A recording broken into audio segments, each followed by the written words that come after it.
¿Qué tal, amigos? Es un gusto estar nuevamente con ustedes. Estamos en el segmento El Intercambio de la Escuela. Es la segunda entrega y tenemos hoy un invitado de lujo, Miguel Urbán.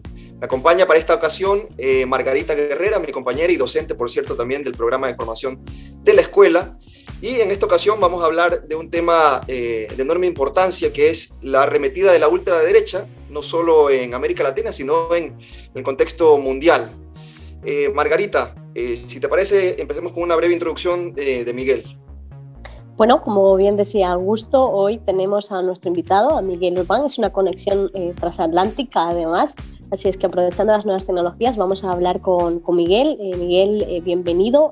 Queremos, además de recordarle a quienes nos siguen que él es eurodiputado, que es un reconocido también activista y una persona referente de la izquierda anticapitalista española, y que ha escrito, entre otros, La emergencia de Vox, apuntes para combatir a la extrema derecha española. Así es que tendrá muchas claves que contarnos y con él estamos hoy aquí. Así que más bien darte la bienvenida y te invitamos a que le digas a toda la gente que no te conoce todavía quién es Miguel Urbán y que nos cuentes un poquito de ti.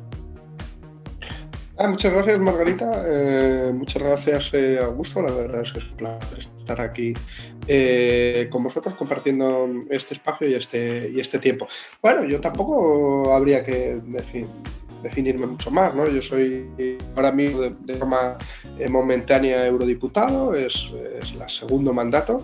Yo soy miembro de Anticapitalistas, fui en su momento cofundador de Podemos y, como tú has dicho, he escrito algunas obras en relación al tema de la extrema derecha que llevo siguiendo desde hace ya más de una década y he participado en más de 5 libros colectivos sobre la extrema derecha y 2 de ellos he escrito yo individualmente justamente sobre el fenómeno a nivel europeo y luego también el fenómeno más particular del Estado español. Y nada, yo estoy preparando un tercer libro justamente sobre el fenómeno internacional de toda la extrema derecha, de esta oleada reaccionaria global a la que nos estamos enfrentando.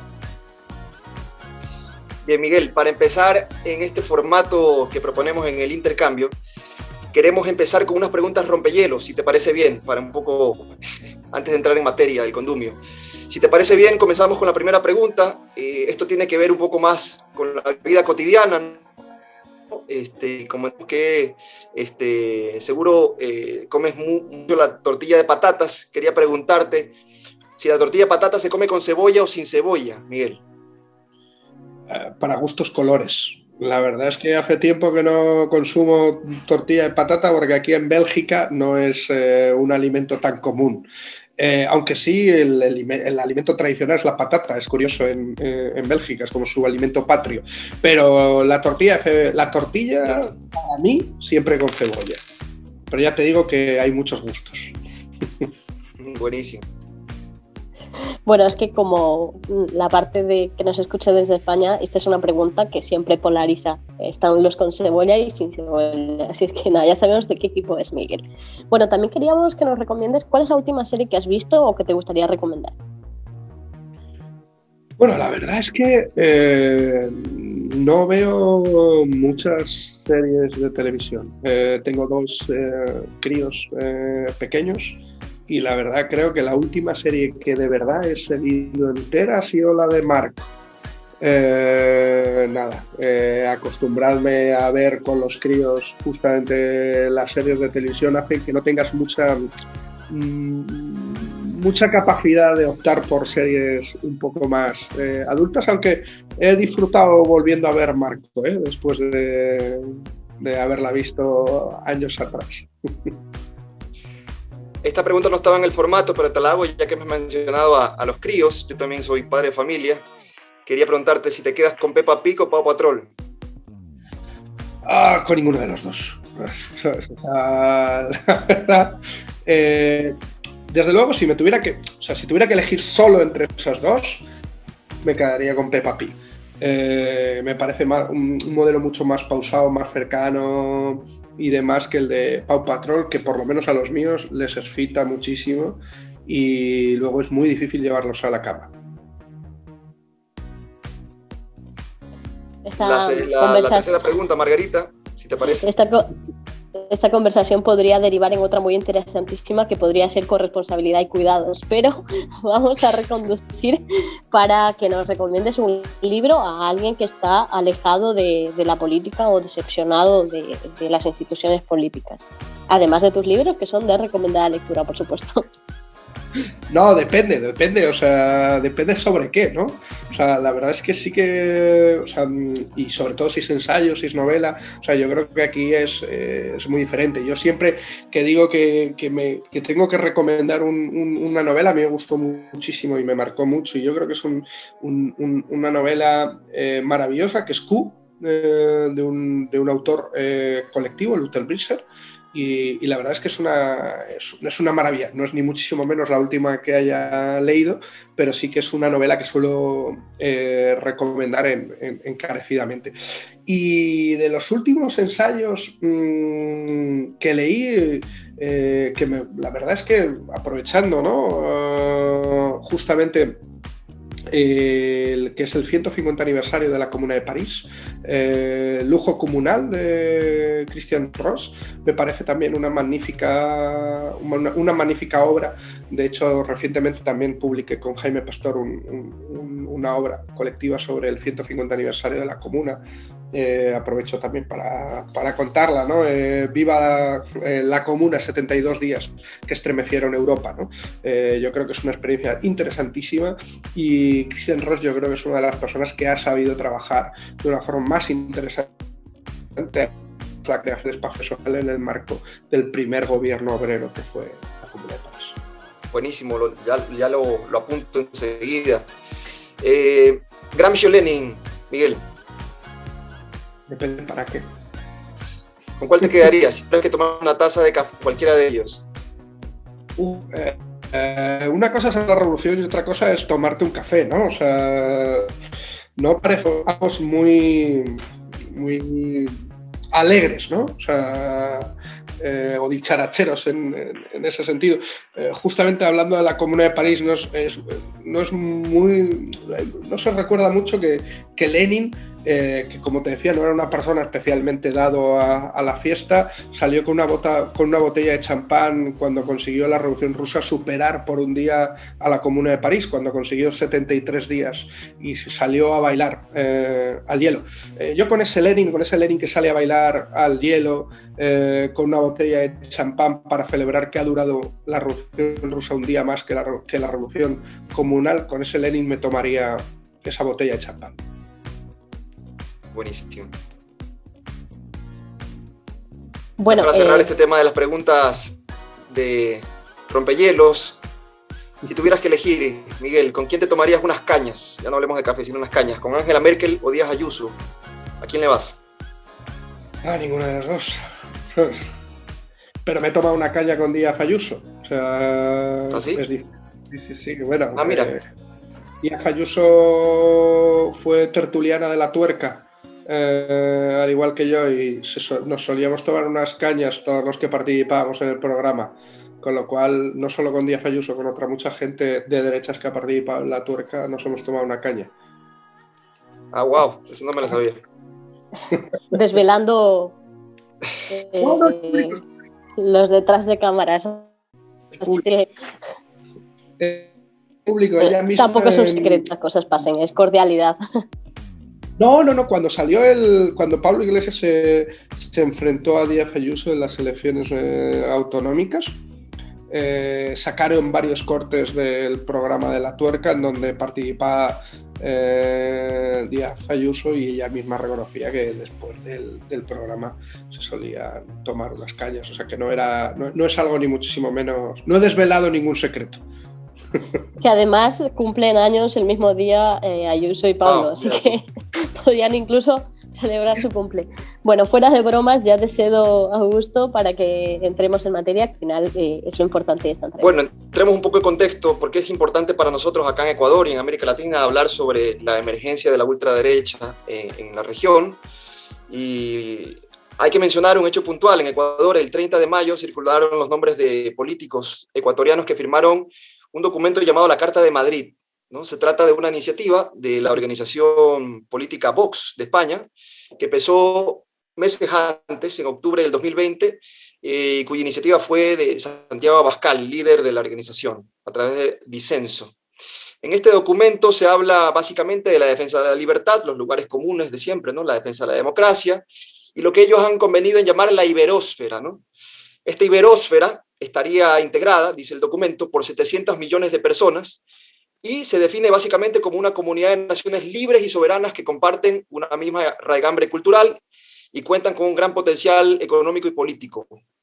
Hablan también del avance del comunismo en la región y de cómo esto representa una amenaza para la prosperidad de nuestros pueblos, ¿no? Citan a Cuba, por supuesto, citan a Venezuela, citan también al Grupo de Sao Paulo y al Grupo de Puebla como espacios, afirman ellos, pensados para infiltrarse en los centros de poder e imponer su agenda.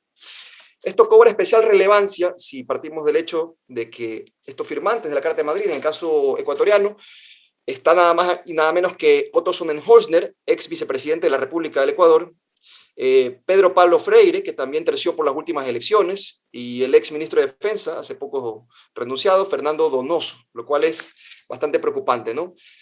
Miguel, asistimos a una suerte de ola reaccionaria global, con Vox en la cabeza en España, ¿no? Hay una suerte de irrupción de una derecha neofascista, no sé si coincides tú con este término, pero en todo caso hay fuertes componentes de racismo, ¿no? De estigmatización, de exclusión.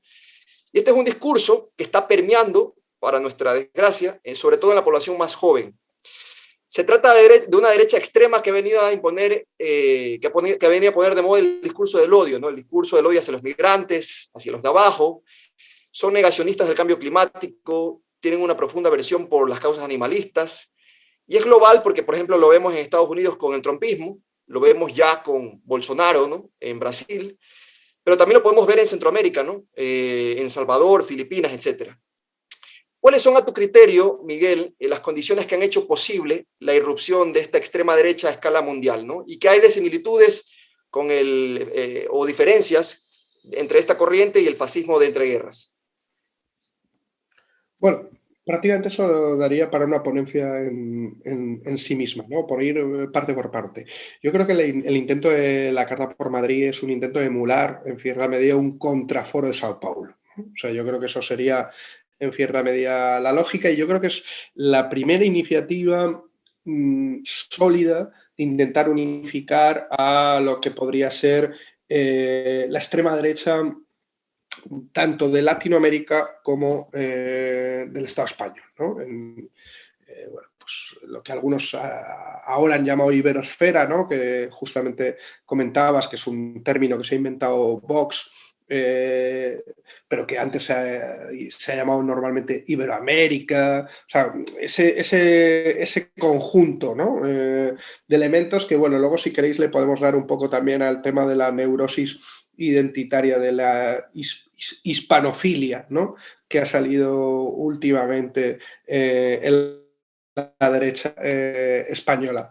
Pero yo enmarcaría así la Carta por Madrid, ¿no? Un intento de foro de Sao Paulo de la extrema derecha, o de emular, ¿no? Lo que fue el foro de Sao Paulo, y una coordinación inédita de la extrema derecha a nivel continental de Latinoamérica, pero también vinculándolo justamente con el Estado español a través de Vox, que juega un papel ahí fundamental. Y esto se enmarca en una ola reaccionaria global, una ola reaccionaria global que yo creo que podría tener su epicentro en Europa, ¿no?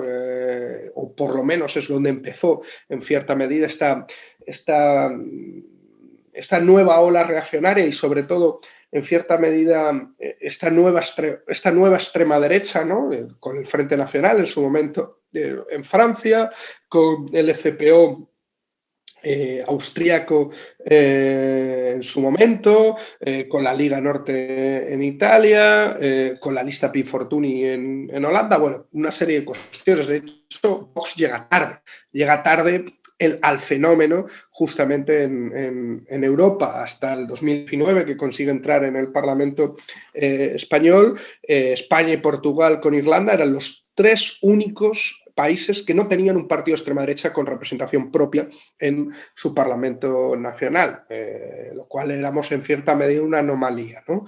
Hemos dejado de serlo y Vox es parte de esa declinación de la extrema derecha. Lo que pasa es que entró con mucha fuerza en lo que podría ser el ambiente de Latinoamérica, ¿no? Y yo creo que esto es importante.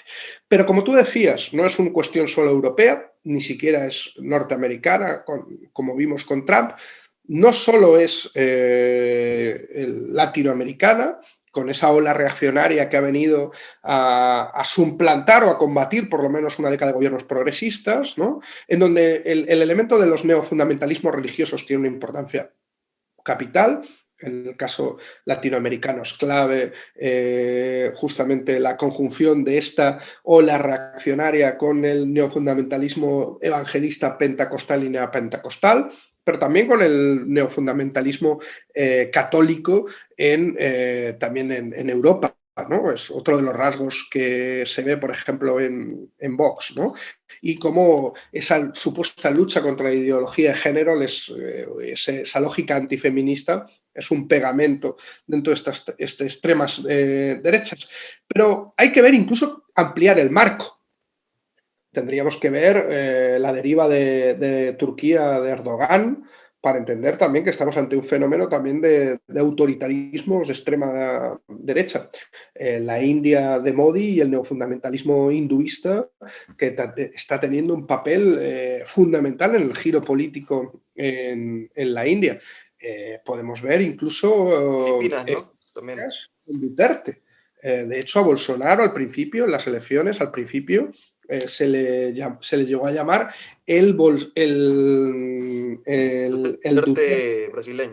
brasileño, ¿no? O sea que vemos como hay una serie de elementos comunes, pero también hay diferentes familias políticas entre ellos, y yo creo que esto es importante, y ciertas diferencias, ¿no?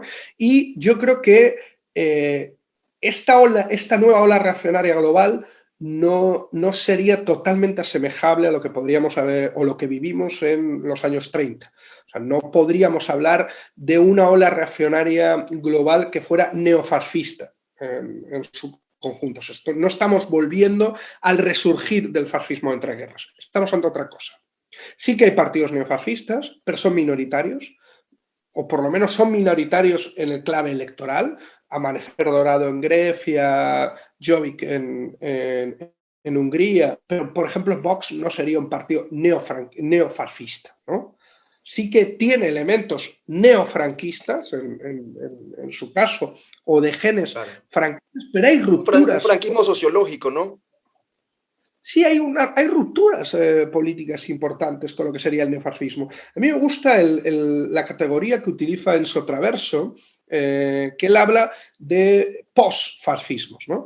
De organizaciones que tienen elementos similares a lo que fue el fascismo entre guerras, pero que hay una ruptura política y cultural también con ese fascismo de entreguerras, y que están en un momento de definición política.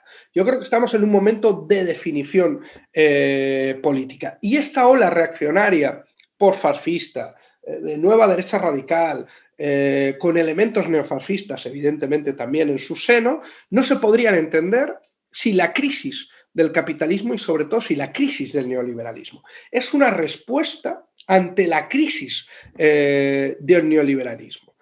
Y yo creo que en esta crisis, quien está perdiendo, quien está siendo el perdedor de esta crisis del proyecto neoliberal, es su eslabón más débil, que es la democracia liberal.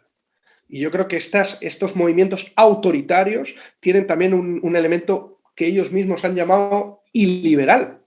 O sea, de subversión de lo que serían las lógicas democráticas liberales que habíamos conocido hasta ahora y que en cierta medida habían regido los sistemas burgueses en el mundo occidental, ¿no? Pasa con Trump, por ejemplo, que impugnó las elecciones diciendo que se había robado la democracia, ¿no? La democracia liberal burguesa, ¿no? Eso sería impensable. O sea, que un presidente de Estados Unidos impugnara las elecciones es impensable. Ya lo está haciendo Bolsonaro ahora mismo en justamente en Brasil de forma preventiva, pero Orbán en Hungría, por ejemplo, es una dinámica que ellos están utilizando, la separación de poderes, atacar justamente esa separación de poderes. Lo estamos viendo ahora mismo en Eslovenia, lo estamos viendo en Polonia. Hay un giro iliberal en donde lo que sufre, y esto llama la atención, porque la izquierda siempre habíamos pensado que la crisis del neoliberalismo lo que daría serían alternativas antineoliberales de izquierdas. Y vemos que no es tan sencillo. Y que incluso ante el extremo centro que ha gobernado y en cierta medida el neoliberalismo progresista, ¿no?, del que hablaba Nancy Fraser, ¿no?, lo que sale es un neoliberalismo autoritario en respuesta, en contraposición. No es un anticapitalismo, no es un movimiento antineoliberal, sino todo lo contrario. Y yo creo que para mí es paradigmático que las protestas contra el rescate bancario en Estados Unidos fuera el Tea Party. Y yo creo que marcaron en cierta medida este fenómeno que estamos viendo, ¿no? Ese déjales caer, cuando se hablaba justamente de esas personas que habían sido engañadas por las hipotecas surprise, esa lógica, cierta medida de anarcocapitalismo que estamos viendo con fuerza, ha entrado con fuerza en la derecha argentina, ¿no? Pero también guatemalteca, o sea que vemos que es un fenómeno global, yo creo que es producto de esa crisis del capitalismo y producto de esa crisis del neoliberalismo. Efectivamente, lo que estamos viendo es esa consecuencia de esas políticas, de ese Estado, de ese modelo fallido que ha dejado a muchísima gente con peores condiciones de vida, con un planeta desolado y, bueno, en definitiva, la salida, como vemos, no es por la parte de presentar un proyecto alternativo y anticapitalista. Pero bueno, vamos un poco, has mencionado también el tema de Argentina, el caso de la figura de Javier Milei, que se vende como un libertario, que bueno, con un discurso también antisistema.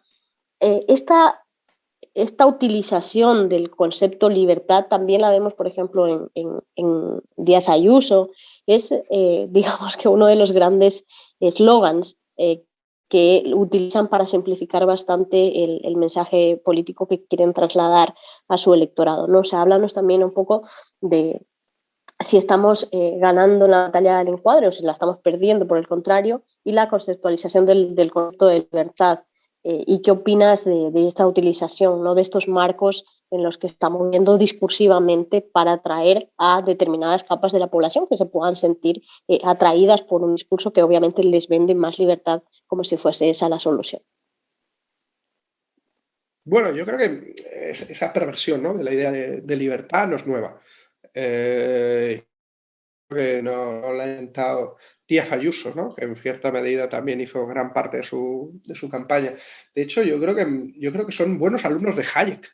O sea, y de hecho el propio concepto de libertad totalmente independiente de la sociedad, ¿no?, y del concepto de la sociedad, yo creo que está muy bien teorizado en Hayek, que yo creo que es el que da la argamasa político-ideológica a este movimiento, ¿no? Por eso yo entendía que la crisis del neoliberalismo está siendo en cierta medida se está intentando, la salida a esa crisis del neoliberalismo está siendo una aceleración neoliberal.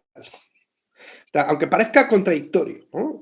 Y yo creo que ahí justamente todo el elemento de anarco-liberalismo que estamos viendo, no solo en Argentina, en la alt-right norteamericana ha sido fundamental, y en el propio crecimiento del trumpismo. Lo vimos antes en el Tea Party. Está muy presente también en la lógica de Bolsonaro. Y en la política bolsonarista. Lo vemos mucho en Vox también, o sea que no es algo exclusivo que podría ser el continente, porque yo creo que ha impregnado al conjunto de la extrema derecha, y que está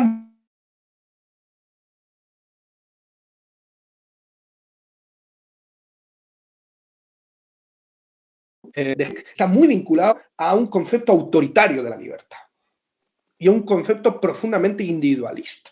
De hecho, las políticas neoliberales de la escuela de Chicago solo han sido posibles.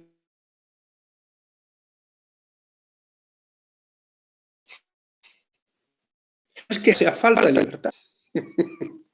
Y yo creo que eso es interesante. Lo digo porque Hayek es mucho más crítico con las democracias formales, con el concepto de soberanía popular, por ejemplo. Hayek dice que la soberanía popular lo que hace es pervertir la libertad, justamente. ¿Sabes? Y que incluso una dictadura que controle a la soberanía popular puede favorecer la libertad del individuo. Eso lo tenemos y eso lo que estamos viendo es una aplicación práctica justamente de estas teorías que ya fueron inspiradoras de lo que fue la ola reaccionaria de Reagan y Thatcher. Por ejemplo, en lo que sería el iniciador en cierta medida del neoliberalismo más político y que ahora lo que vemos es una aceleración justamente de todas estas propuestas, ¿no? En donde yo creo que la libertad o el concepto de libertad está totalmente pervertido por ese concepto de Hayek. Quería preguntarte, Miguel, me alejo un poco del tema ahora, quería preguntarte por una noción propia del marxismo y ver cuáles son tus impresiones al respecto. A nosotros acá en la escuela nos parece importante hacer como esta defensa un poco herética, ¿no? del marxismo, en el sentido de que el proletariado no existe antes del trabajo político, ¿no? Nosotros acá nos denominamos como demócratas radicales, creemos en la democracia radical, ¿no? Y claro, obviamente no suscribimos la tesis de que todo lo que se oponga a nuestras tesis, a nuestras ideas, es facho, ¿no? Entonces hay que primero partir del reconocimiento de que hay una derecha, sí, democrática, con tradición democrática en América Latina, ¿no? Y que ha ganado elecciones, en el caso de América Latina, elecciones elocuentes en los últimos años. ¿Qué opinas sobre esta tesis? ¿Existe la falsa conciencia de clase?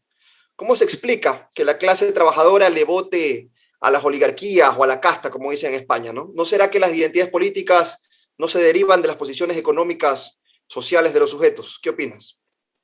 Bueno, yo creo que no es tan sencillo. Primero, yo creo que mayoritariamente en el Estado español todavía no ha habido un fenómeno que sí que se ha podido dar en otros países de una transmisión directa de lo que sería voto de izquierdas, de clase obrera, hacia la derecha, hacia la extrema derecha. Eso a día de hoy todavía no se ha dado y de hecho lo que ha habido ha sido más un reordenamiento del voto entre los espacios de la izquierda y la derecha, ¿no? O sea que yo creo que es diferente. Ni siquiera todavía ha habido un trasvase muy importante a la abstención, que sería de momento bloque intermedio, ¿no? el que se podría producir esta situación. Yo creo que eso no significa que no estemos ante un desclasamiento fundamental, no solo en Europa, sino en América Latina, y que incluso cuestiones identitarias tengan un peso muy importante a la hora de decidir el voto o incluso a la hora de decidir tus adhesiones políticas. Yo hablaba antes justamente del neofundamentalismo religioso, que juega un papel fundamental para entender cómo en América Latina proyectos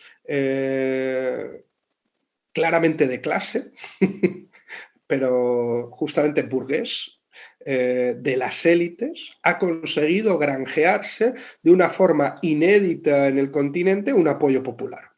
Y ahí justamente estas comunidades pentecostales y neopentecostales, por ejemplo, tuvieron un papel muy importante en Brasil, pero lo han tenido de una forma muy clara también en Honduras, lo han tenido de una forma muy clara en Guatemala. Lo están teniendo ahora mismo también en El Salvador, donde juegan también un papel muy importante. En Chile no fue casual que el propio Piñera tuviera entre sus asesores políticos a varios clérigos evangelistas, ¿no? El propio Macri también lo utilizó. O sea que yo creo que hay un elemento en donde las condiciones o por lo menos los elementos identitarios juegan un papel muy importante. Y es curiosísimo cómo lo que pudo ser la hegemonía de la teología de la liberación en los años 70 y 80 en América Latina ha sido combatida por la construcción de una lógica de la teología de la prosperidad, ¿no? Evangelista, en donde hay una individualización fundamental de las sociedades y sobre todo de las comunidades, ¿no? Donde hay una ruptura de los lazos de clase, donde hay una ruptura de los lazos comunitarios fundamentales, ¿no? Y eso yo creo que sí que serían determinantes también para entender esa ola reaccionaria en América Latina ahora mismo. Es interesante porque me conecta enseguida, pienso en el Papa Francisco, no sé qué opinión te merece, hace poco leía la cuenta de Twitter del Papa, no sé si él es el que maneja su cuenta, pero es cuestión de leer las encíclicas, ¿no? Del Papa Francisco parece el Papa más, digamos, más progre que ha tenido la Iglesia Católica, ¿no? No es tanto las tesis de Leonardo Boff o Gustavo Gutiérrez o la teología de la liberación, pero sí que pone un punto de inflexión en la Iglesia Católica. ¿Crees que la disputa cultural también se debe llevar adelante a través de la religión? Digamos, es un dispositivo que quizás la izquierda ha descuidado. ¿Qué opinión te merece? Yo creo que la izquierda ha descuidado la construcción de comunidad en su conjunto. Yo creo que la izquierda no tiene que estar preocupada si religión sí, religión no. La cuestión es cómo se construye comunidad, porque al final la comunidad construye sujeto, subjetividad, construye colectivo, construye conciencia. Y yo creo que esto es el elemento fundamental para mí. Y la teología de la liberación construyó comunidad y construyó conciencia de emancipación en América Latina. Y en cierta medida, las comunidades pentecostales y neopentecostales también construyen su propia comunidad, pero se aferman el papel individual e individualizan a la comunidad. Y yo creo que está ahí la gran diferencia y el propio concepto en disputa del que hablábamos antes de libertad, ¿no? O sea, donde hay esa individualización de la comunidad, esa individualización de la sociedad y del individuo, yo creo que es fundamental para entender también cómo los miedos que genera una sociedad convulsa permean más en las personas individualizadas que en las personas que tienen un tejido comunitario, que tienen una subjetividad propia, o que les permite enfrentar esos miedos a perder la casa, ese miedo a perder el trabajo, ese miedo en cierta medida a no poder dar de comer a tus hijos una vez al día. O sea, una serie de elementos que son claves. Nosotros decíamos que en cierta medida movimientos como la plataforma Afectados por la Hipoteca, ¿no? en España, que conseguían que entraran víctimas pues, del timo hipotecario español, ¿no? de la farsa hipotecaria española, y salían activistas, ¿no? O sea, cómo conseguían construir de víctimas activistas políticos, y cómo esos activistas políticos construían subjetividades y construían comunidad, y esa subjetividad y esa comunidad construían un pensamiento contrahegemónico al del sistema, ¿no? Y yo creo que ahí es el elemento que ha descuidado en cierta medida la izquierda, y que es donde se han no infiltrado, sino donde, como decía Habermas, verdaderamente la naturaleza aborrece el vacío, ¿no?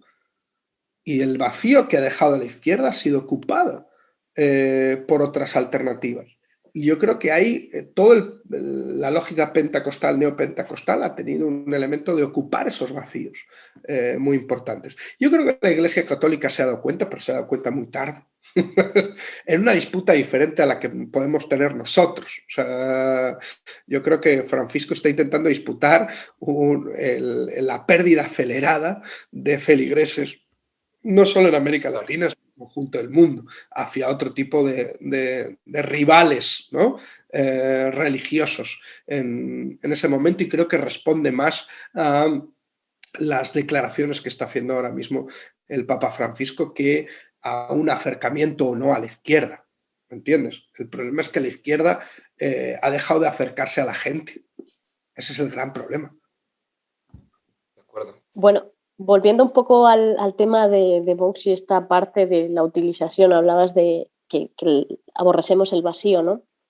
Bueno, en este caso vamos a hablar un poco que además hace poquito fue 12 de octubre, entonces queremos profundizar ahí un poquito en esta cuestión, en el uso que hace también este partido en apelar a una nostalgia de un momento en el que España fue imperio, ¿no? Hablando con Augusto un poquito antes de conectarnos, decíamos que nos recuerda un poco a la masculinidad frágil, ¿no? A esta cuestión de una identidad frágil que necesita ser reafirmada constantemente para sentirse validada, ¿no? Entonces, en ese sentido, además vemos que esa apelación a la iberosfera también la utilizan, en este caso, para la población migrante aquí en España, que no deja de ser curioso que sea población diana porque somos los que tenemos más capacidad de voto que, por ejemplo, otras poblaciones migrantes como la subsahariana que tiene menos derecho a voto. Pero bueno, al margen de estas cuestiones, siempre plantea un enfrentamiento entre el último y el penúltimo también, ¿no? Y en una cuestión de culpar al inmigrante, a ese eslabón más débil, un poco reduciendo bastante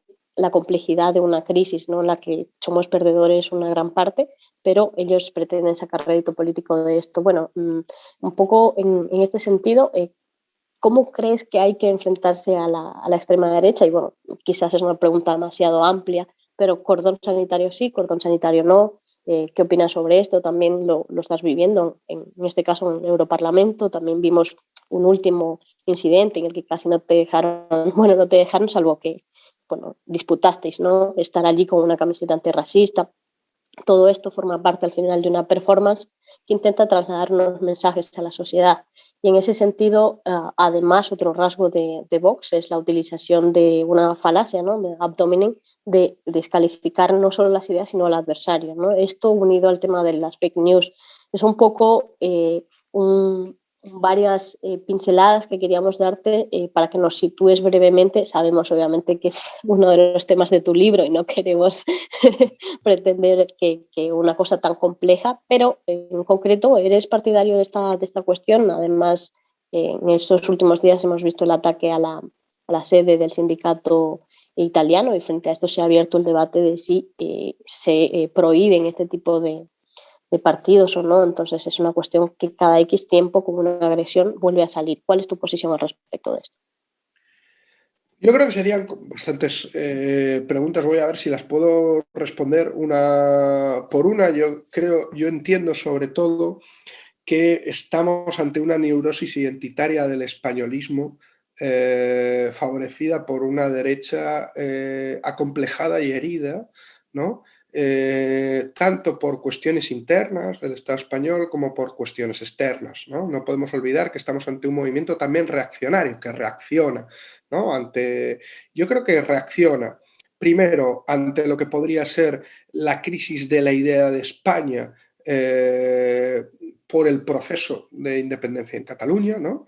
En donde ha fomentado la neurosis identitaria del españolismo en la derecha, ¿no? Y yo creo que ante eso se ha intentado recuperar ese tiempo glorioso. Eso, por cierto, es también algo muy particular del fascismo, ¿no? El buscar esos tiempos imperiales de gloria, ¿no? ¿Cuál fue el tiempo imperial de gloria en España? Bueno, pues el imperio español, la colonización, ese imperio donde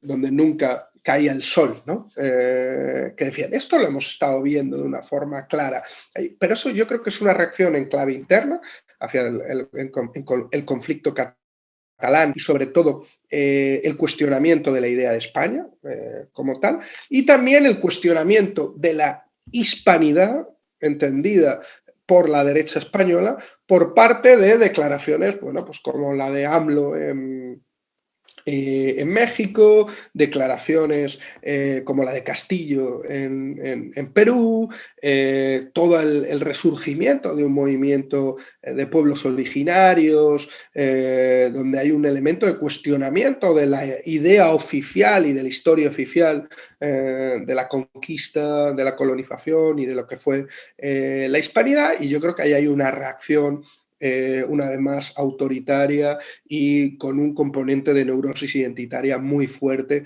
por parte de la derecha española, con declaraciones totalmente, bueno, salidas de tono, ¿no? O sea, hemos, incluso que son medio cómicas, o sea, desde un punto de vista histórico, ¿no? Vinimos a liberarles, o sea, que no lo escuchábamos desde hacía décadas, o sea, realmente desde el franquismo, esa lógica de recuperación del imperio colonial y de la hispanidad, creíamos que ya está desterrada, pues no. No estaba ni muchísimo con esto desterrada, sino que está muy presente. Y eso además entra justamente, y yo creo que ha entrado con un cuestionamiento también de todas y una exacerbación de todas las lógicas nativistas que hemos visto en América del Norte, fundamentalmente en Estados Unidos, con el RAI, pero también en Europa, ¿no? Donde se está normalizando en cierta medida el racismo, ¿no? Y yo creo que esto es un elemento muy preocupante. Justamente Margarita sacaba el ejemplo de que yo no me dejaron intervenir y porque paramos el pleno del Parlamento Europeo, pero no me querían dejar intervenir con una camiseta que ponía Madrid será la tumba del racismo, ¿no? O sea, porque decían que era una pancarta. Claro, si yo hubiera intervenido con una camiseta que pusiera Nike o cualquier marca, no hubiera habido ningún problema, ¿no? Pero como había un mensaje político y un mensaje antirracista, sí que las autoridades en ese momento, el presidente de turno de la sesión, que era del Partido Popular Austríaco, sí que reaccionaba. Y yo creo que no es un ejemplo aislado, sino que es un ejemplo de ese movimiento nativista, de ese movimiento racista que cada vez está más institucionalizado, ¿no? Y incluso conecta con teorías como las de la gran sustitución, que tienen cada vez más audiencia dentro de la extrema derecha a nivel general, y yo creo que esto es importante. Cuando antes hablaba, y aquí vamos como a la tercera cuestión, cuando antes hablaba de que era muy importante categorizar bien el fenómeno al que nos estábamos enfrentando, y que yo creo que no era un fenómeno neofascista mayoritariamente, ¿vale? Es justamente para lo que decía Margarita sobre la ocupación por parte de escuadristas neofascistas, aquí sí que son neofascistas, en el sindicato de la FEGIL, el principal sindicato italiano en Roma, hace 2 semanas, ¿no? Porque no podemos enfrentar de igual forma al escuadrismo fascista o neofascista, no se puede enfrentar de igual forma a Forza Nueva, que eran mayoritariamente, parece que eran los militantes de los que ocuparon, o a Casa Pound en Italia, también muy parecidos, o a Amanecer Dorado, que a Vox, o que a Reagrupamiento Nacional, o a que la Liga Norte, o a que la Liga en Italia. Son fenómenos de esa ola reaccionaria, pero no es lo mismo. Entonces, por eso la categorización yo creo que sí es importante. Una vez dicho esto, yo creo que enfrentarlos no tiene por qué ser utilizar los aparatos del Estado en un giro punitivista. ¿Vale? Yo no suelo estar a favor de esas lógicas. ¿Por qué? Bueno, pues por como buen marxista y la lógica, la teoría del Estado es que al final se vuelve contra nosotros. Ese, por cierto, es mi gran diferencia con Lenin, ¿no? Cuando Lenin decía que había que darle la vuelta como si fuera un calcetín al Estado burgués para enfrentárselo contra la burguesía. Eso no es posible. Esa era una de las grandes diferencias que tengo con Lenin. Marx no era de esa posición, ¿no? Y yo creo que es más interesante. Por eso Marx incluso a veces podría parecer más libertario. Hay que destruir al Estado. Como al Estado burgués, ¿no? ¿Sabes? Y yo creo que nosotros no podemos confiar en el Estado para que ilegalice o acabe con las fuerzas de extrema derecha, porque normalmente eso se va a volver contra nosotros. Nosotros lo hemos visto incluso con los delitos de odio en España. Los delitos de odio que teóricamente se concibieron para proteger a colectivos vulnerables han sido utilizados justamente contra esos propios colectivos vulnerables. Hemos visto cómo al portavoz del sindicato de manteros, de Sin Papeles en Madrid, se le ha acusado de delitos de odio contra la policía. Pero ¿qué colectivo vulnerable puede ser la policía? Por favor, o sea, esto está en contra de cualquier concepto de colectivo vulnerable. Por ejemplo, delitos de odio se utilizó también a los chavales de Alsasua, también por una pelea de bar con los guardias civiles, ¿no? O sea, que al final vemos que eso se vuelve contra ti y por eso yo creo que hay que tener mucho cuidado con las lógicas de las ilegalizaciones, de las prohibiciones por parte de la izquierda, porque como marxistas sabemos cómo funciona el Estado y contra quién va el Estado. Por cierto, es curioso que los escuadristas supuestamente antivacunas no ocuparan la sede de una farmacéutica o no ocuparan la sede de la patronal, se fueron a ocupar la sede de un sindicato. ¿No? O sea, es curioso, ¿no? Tanto antivacunas, pero al final no iban a por la multinacional farmacéutica, sino iban justamente a por el sindicato. Y ahí, para mí, opera la misma lógica que en la cuestión de los cordones sanitarios. O sea, los cordones sanitarios yo creo que... No, yo estoy en contra normalmente de los cordones sanitarios, dependiendo de qué, cómo y en qué circunstancias. No todo es negro y blanco, evidentemente. Y yo creo que es muy diferente un cordón sanitario social, ¿no?, que lo que podría ser un cordón sanitario institucional. ¿Vale? Creo que institucionalmente, normalmente, y por el ejemplo, yo lo analizo en el libro, ¿no?, diferentes cordones sanitarios que se han aplicado contra la extrema derecha en Europa, lo que vemos es que normalmente lo que hace es victimizar a la extrema derecha, con lo cual le da un papel de outsider, que ahora es un elemento fundamental en la propaganda de la extrema derecha y que le da un rédito electoral increíble.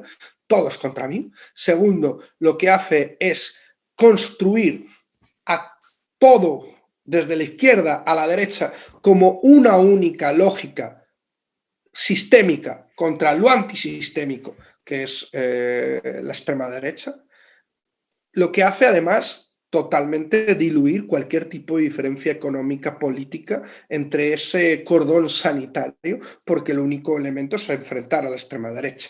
Yo hablaría de frentes únicos, de organizaciones obreras, de organizaciones de clase, en contra de la extrema derecha. Pero yo creo que eso es otro concepto. Y por último, normalmente esos cordones sanitarios son como un boomerang. Y nosotros lo hemos visto en el Parlamento Europeo. Primero se dice que se aplica contra la extrema derecha y luego rápidamente se aplica contra la izquierda. Con lo cual yo ahí tendría cuidado en ese sentido. Interesante. La paradoja de Popper no se aplicaría entonces, ¿no? Esto de ser intolerantes contra intolerancia, sería un boomerang, como tú dices. Sí. Quería preguntarte por otro fenómeno que está ocurriendo acá en América Latina. ¿Cuál es tu lectura sobre ello? Ya que hemos tocado el tema de la policía. Parece que ahora cada vez más en América Latina vivimos el fenómeno de la policialización y de la militarización de las calles. En Ecuador, por ejemplo, en nuestro país, hace poco ha decretado el presidente Guillermo Lasso un estado de excepción, ¿no? Yo creo que hay una derecha en general en América Latina que no ha logrado proponer un horizonte civilizatorio diferente, ¿no? O sea, ofrecen propuestas que tienen un poco de marketing político, ¿no? Pero es el mismo recetario de los años 90, ¿no? Las políticas de ajuste estructural, la austeridad, etc. Sobre esa base, me viene a la mente esta frase de que siempre es más fácil tomar por asalto el Palacio del Invierno, ¿no? Claro que lo difícil es recoger la basura al día siguiente, ¿no? Y pienso inevitablemente, como te decía, en mi país, porque este banquero, que ahora es presidente, ha sido candidato a elecciones por 3 ocasiones, ¿no? En el tercer intento llega, promete en campaña arreglar los grandes problemas del Ecuador en 100 días o en 100 minutos, no me acuerdo qué fue lo que dijo, pero en todo caso, en 4 meses de gobierno ya tiene el pueblo en las calles, los indígenas, los agricultores, los estudiantes, y opta por decretar un estado de excepción, ¿no? Y reprimir a los manifestantes, poner a la milicia y a la policía en las calles. No ha logrado ser esta derecha una derecha hegemónica que sedimente sentido común.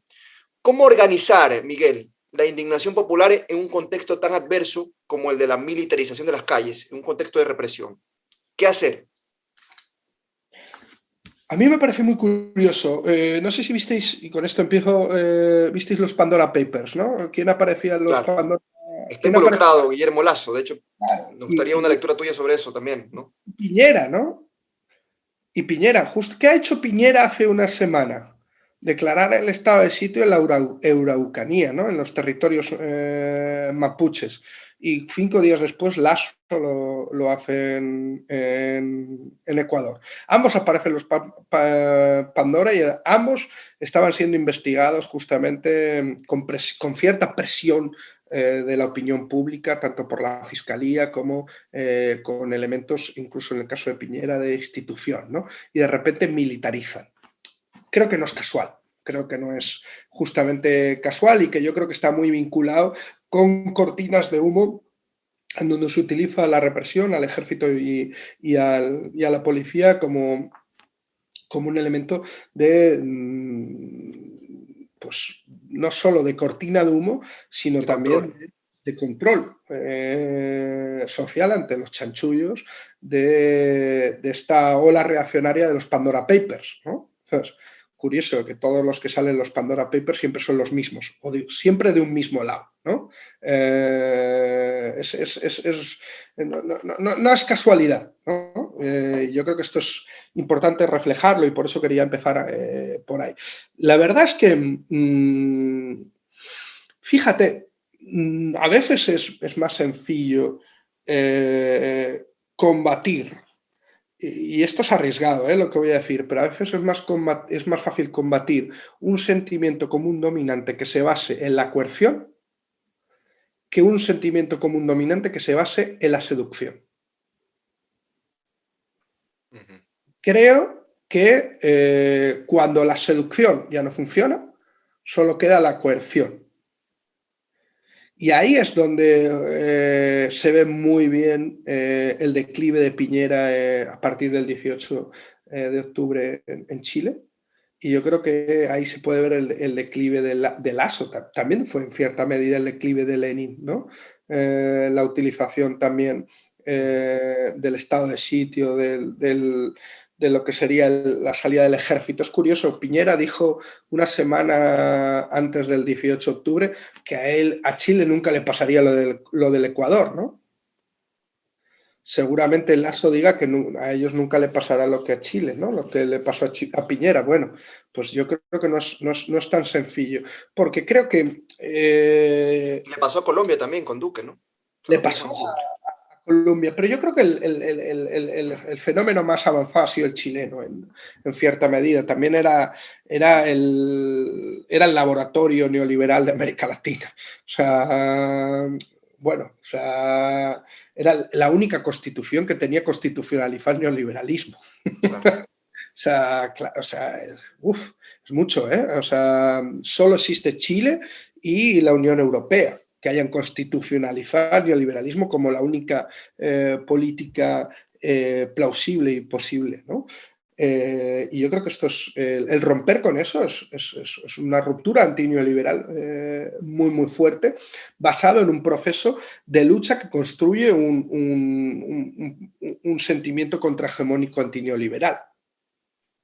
Entonces yo creo que cuando hay una pérdida tan fuerte de los consensos como lo que estamos viendo y además tan rápido como lo que vemos en Ecuador con Lasso, yo creo que la construcción de de un sentimiento común contrahegemónico, ¿sabes?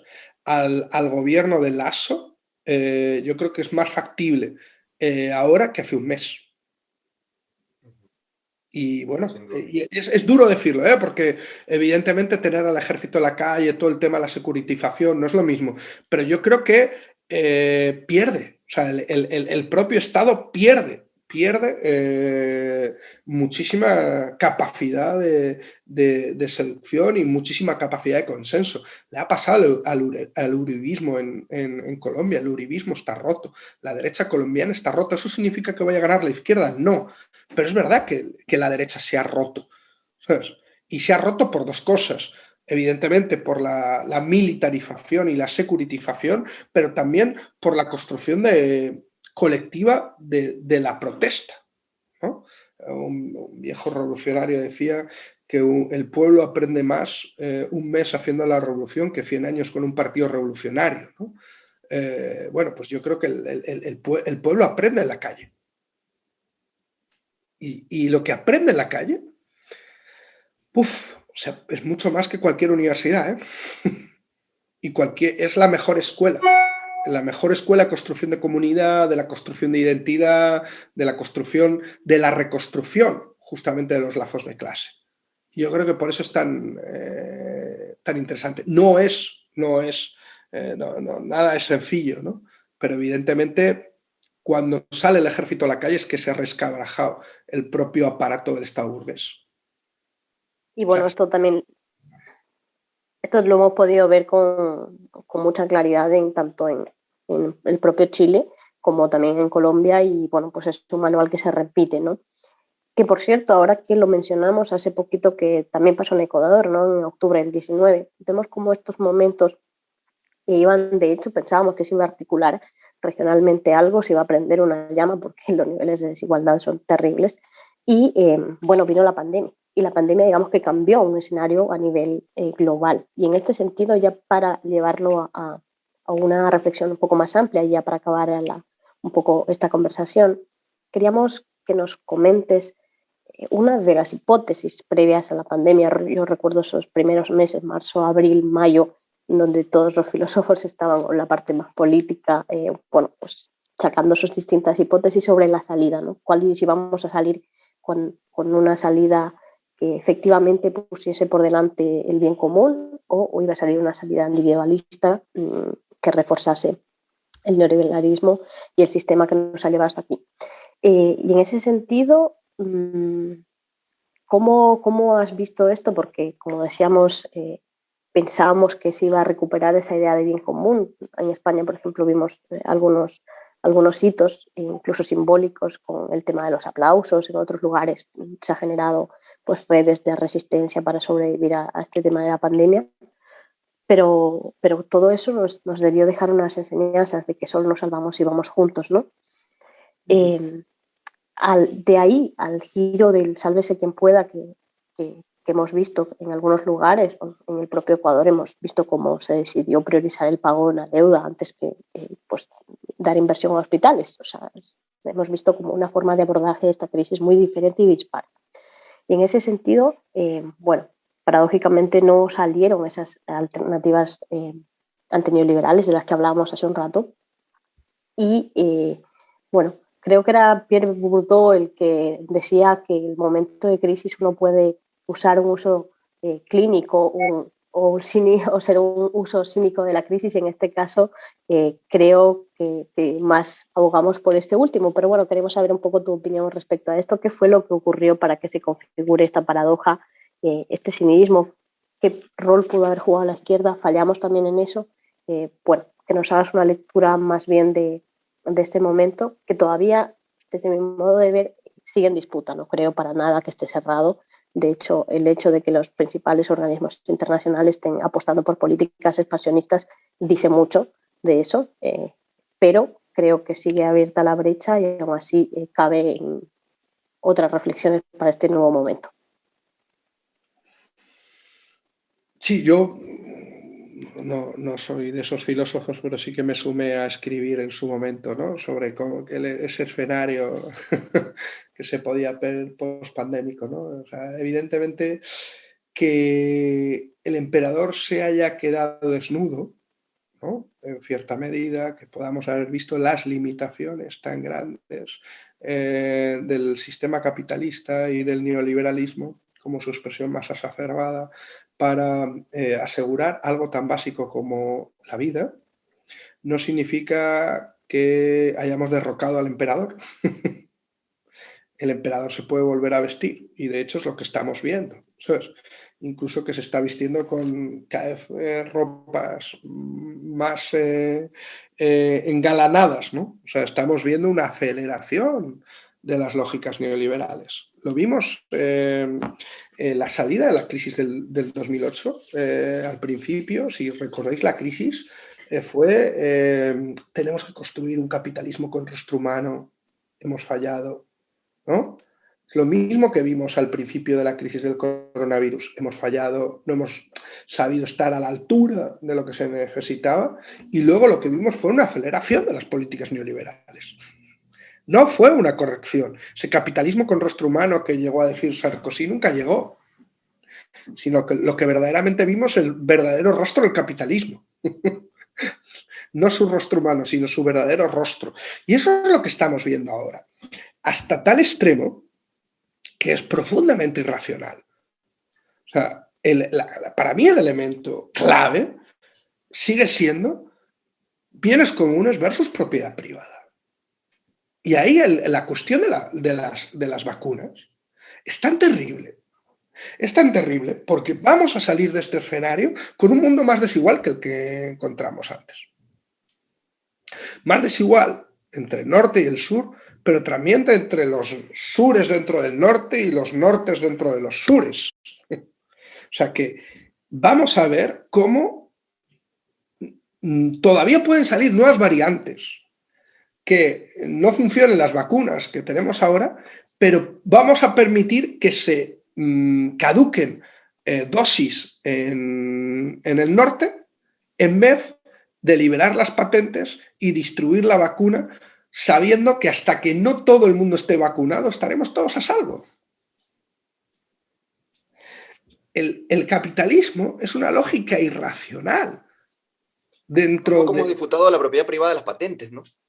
Claro, o sea, pero que es algo, o sea, hemos cuestionado las libertades individuales, hemos cuestionado con esta crisis, hemos cercenado libertades constitucionales, derechos civiles, pero nadie se ha atrevido a tocar ni un mínimo de la propiedad privada, de las patentes de unas vacunas construidas con dinero público,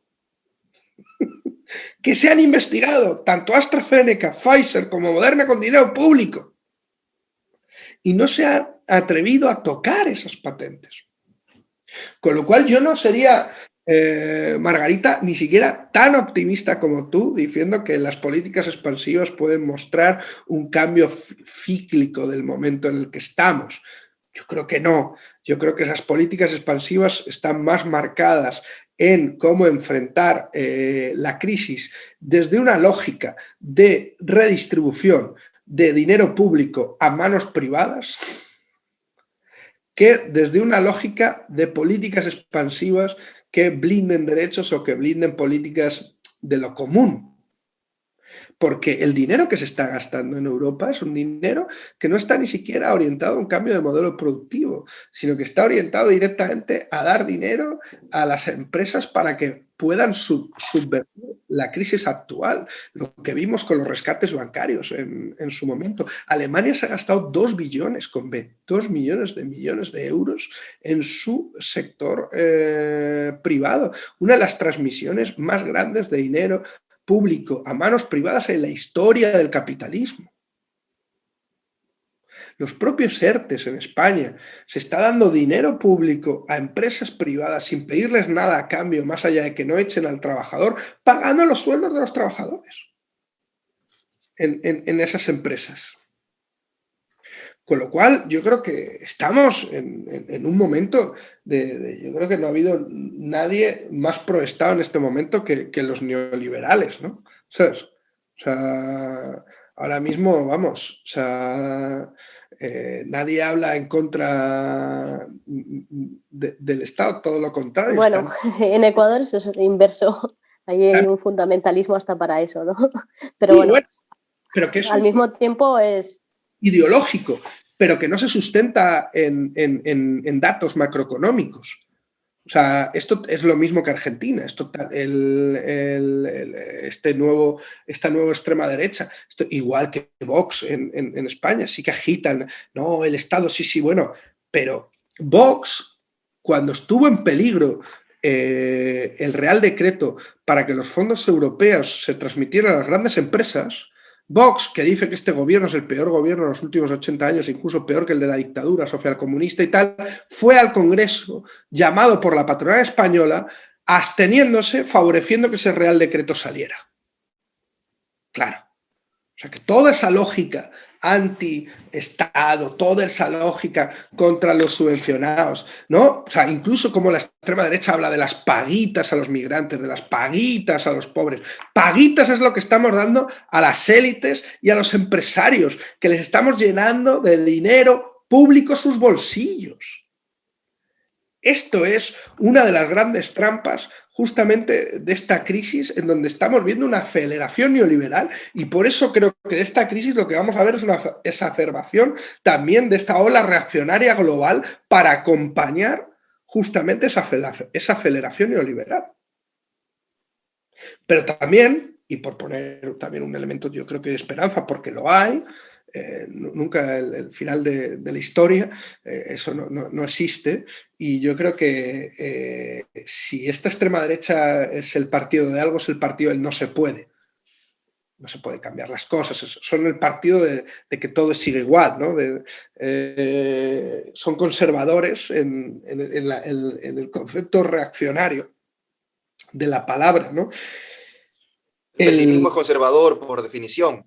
Sí, pero sobre todo lo que estamos viendo, y yo creo que eso es muy interesante lo de Chile, es muy interesante lo de Colombia, es muy interesante lo que pasó en Ecuador justo antes de la pandemia, y yo creo que también demuestra un nuevo ciclo también de protestas que son en cierta medida estallidos sociales.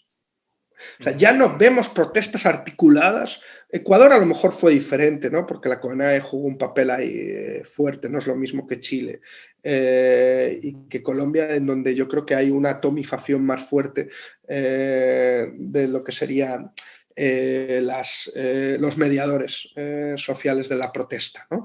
Pero lo hemos visto en Irak, lo hemos visto en Líbano, lo hemos visto en Sudán, o sea que no es solo América Latina, ¿eh? Estamos viendo estallidos antineoliberales en donde no hay una mediación de organizaciones de izquierdas o de mediaciones sociales tradicionales. Y eso también es un reto para la izquierda. O sea, ¿cómo podemos enclavarnos? ¿Cómo podemos estar preparados justamente también para esos estallidos sociales, ¿no? Y para conducir esos estallidos sociales en clave anticapitalista, ¿sabes? Y en clave de transformación, ¿no? O por lo menos en clave antineoliberal, pero yo creo que evidentemente el estallido chileno no es en clave anticapitalista, pero sí que es en clave antineoliberal. Y ahí engarzando con lo último que dices, ¿no? Sobre el tema de la esperanza, y ya un poco para cerrar esta entrevista, Miguel, hablabas tú de que ellos son como una suerte de partidos del desencanto, ¿no? De la desesperanza, no hay alternativa, ¿no? La pregunta sería, ¿cómo lograr construir unidad popular desde la pluralidad? Porque en el caso nuestro, en el Ecuador, por ejemplo, vimos que Guillermo Lasso es presidente porque sencillamente las fuerzas de izquierda no lograron conformar un bloque histórico, ¿no? Tenías a la CONAIE, digamos, como que esa ala nacional popular que defiende el movimiento indígena y digamos, el otro sector de la izquierda, que es el correísmo o la Revolución Ciudadana, no lograron confluir en un bloque histórico para poder hacerle frente, ¿no? al adversario común. ¿Cómo lograr construir unidad popular desde la pluralidad y cambio político desde la rabia, desde el dolor, de los dolores comunes de la gente? En la calle. Justamente. O sea, yo creo que la unidad popular se construye en la lucha.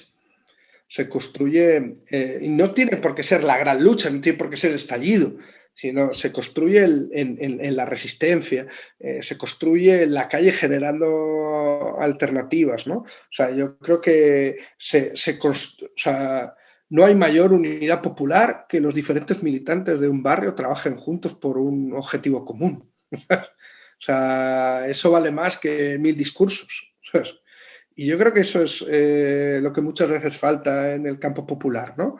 El mestizaje, el mestizaje de la lucha, el mestizaje de la calle, el mestizaje de la experiencia cotidiana del proceso de lucha, que yo creo que genera una identidad compartida y común, más allá de las siglas de las diferentes organizaciones que tengamos, ¿no? Las asambleas, esos espacios de deliberación colectiva, la autoorganización popular. Yo creo que eso es un elemento que une, que construye. Y esa subjetividad, al final, es lo que permite ser el pegamento de un proceso de unidad popular. Y normalmente la unidad popular la encaramos siempre al revés. Cuando llegan elecciones, corriendo desde arriba, sumando siglas. No, eso no es. Exactamente. En esta época el repliegue es más importante, ¿no? Porque ya no estamos en época electoral, entonces ese es el trabajo siempre un poco más lento, pero que finalmente marca la diferencia. Queremos agradecerte, Miguel, por darnos la oportunidad de dialogar contigo. Hemos tomado apuntes de algunas cosas valiosísimas. Gracias por nutrir nuestro debate, por enriquecernos con tus lecturas. Y bueno, será hasta una próxima oportunidad. Recordarles a nuestra audiencia que vamos a estar cada 15 días en estos formatos de entrevista de la escuela. El intercambio será cada 15 días y también recordarles que pronto cierran las inscripciones para nuestro programa de formación política. Los animamos también a seguir nuestro programa de formación política en la escuela.es, es la página web de nuestro espacio.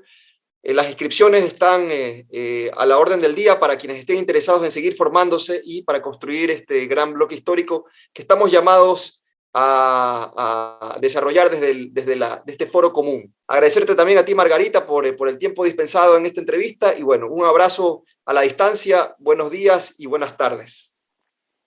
Muchas gracias a todos. Muchas gracias.